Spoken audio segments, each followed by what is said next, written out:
यमुनानगर अदालत में पेश किए गए जोगिंदर सिंह, जो राजस्थान के चूरू में स्थित एक प्राइवेट विश्वविद्यालय के चेयरमैन हैं, उन पर आरोप है कि यमुनानगर जिले के 41 अनुसूचित जाति, अनुसूचित जनजाति आदि छात्रों को पोस्ट मैट्रिक छात्रवृत्ति प्रदान करने के नाम पर करीब 24 लाख से ज्यादा रुपए की धोखाधड़ी हुई है। विश्वविद्यालय के चेयरमैन जोगिंदर के अलावा एफआईआर में अन्य आरोपियों में महेंद्रगढ़ जिले के नारनौल के जितेंद्र यादव, जो कि संबंधित विश्वविद्यालय के रजिस्ट्रार हैं, के रूप में नामित हैं। वहीं यमुनानगर के गुरुदेव कौर और उनकी बेटी ऋतिक सिंह, गाजियाबाद के मयंक चौधरी और लाडवा के मुकेश कुमार भी विजिलेंस द्वारा दर्ज की गई एफआईआर में आरोपी बताए गए हैं। हालांकि आरोपी जोगिंदर सिंह को यमुनानगर अदालत में पेश किया गया, जहां 13 सितंबर तक उनका 6 दिन का रिमांड मंजूर किया गया है। जोगिंदर को रोहतक के सुनारिया जेल से प्रोडक्शन वारंट पर लाया गया है, जहां रोहतक विजिलेंस द्वारा दर्ज किए गए मामले में भी वह आरोपी बताया गया है। वहीं विश्वविद्यालय के चेयरमैन जोगिंदर के वकील डीएस खुराना ने बताया कि जोगिंदर पर आरोप है कि उन्होंने एससी-बीसी स्कॉलरशिप में गबन किया है। ऐसे पत्र पाए गए छात्रों के पैसे को उन्होंने खा लिया है। उन्होंने कहा कि जोगिंदर सिंह को रोहतक में दर्ज विजिलेंस की एफआईआर के तहत गिरफ्तार किया गया था। इस दौरान उनसे पूछताछ की गई। उन्होंने कहा कि सब रंजिशन एवं राजनीतिक कारणों से मुकदमे दर्ज करवाए गए हैं। जो आरोप लगाए गए हैं वो बेबुनियाद हैं। यमुनानगर से न्यूज़ 1 हरियाणा के लिए हरीश कोहली की रिपोर्ट।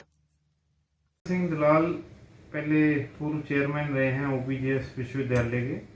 तो इस केस में एलिगेशन है कि schedule caste and backward students की जो स्कॉलरशिप आती हैं उसमें 41 पात्रों का जो अमाउंट है वो इन लोगों ने जो है मिलके एलिगेशन है कि इन्होंने गबन किया है और ऐसे कोई 41 पात्र पाए नहीं गए। ये जो अदालत में स्टेट विजिलेंस ब्यूरो पंचकुला की तरफ से उनके ऑफिशियल पेश हुए और उन्होंने आज अदालत से जोगिंदर सिंह का रिमांड मांगा है। 10 दिन का रिमांड मांगा था, जिसमें से अदालत ने 6 दिन का रिमांड उन्हें दिया है। जहाँ तक ये एलिगेशन है, सारे एलिगेशन जोगिंदर सिंह के खिलाफ झूठे हैं, क्योंकि जोगिंदर सिंह को एक FIR number 4 state vigilance bureau Rohtak के मुकदमे में 22 जुलाई 20 को अरेस्ट किया गया था और वो उसमें भी एलिगेशन सेम है। और 22 जुलाई के बाद से उसको उस केस में इंटरोगेट किया गया, सारे पक्ष वहाँ पे उनके वेरीफाई किए गए और उनके पास कोई ऐसा एविडेंस नहीं मिला। बट उसके बाद भी ये जो मुकदमा है, क्योंकि ऐसे कई मुकदमे रंजिशन इनके खिलाफ पॉलिटिकल रीजंस की वजह से दर्ज कराए गए हैं, तो इनको इस केस में भी अब हमने जब दरख्वास्त दी कि हमारे को इस केस में जांच में, क्योंकि हमें पता लगा था कि हमारा नाम इस केस में आया हुआ है, तो हमने दरख्वास्त दी अदालत में कि हमें भी इस केस में भी इन्वेस्टिगेशन ज्वाइन कराई जाए। तो अब पुलिस ने इनको इन्वेस्टिगेशन ज्वाइन कराकर अब उन्होंने रिमांड सीख किया है।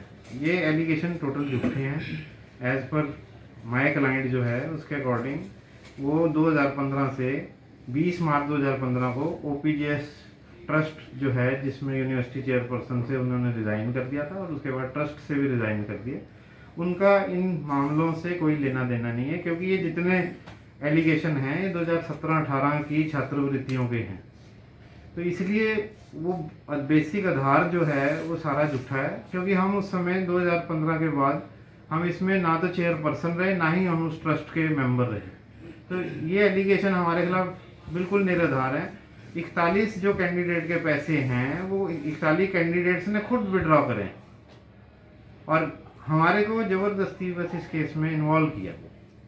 तो यही हमारी प्ली है। अब अदालत में 13 तारीख, आने वाली जो 13 तारीख है, उस दिन को विजिलेंस ब्यूरो दोबारा पेश करेंगी और फिर उसके बाद सच्चाई सामने आएगी।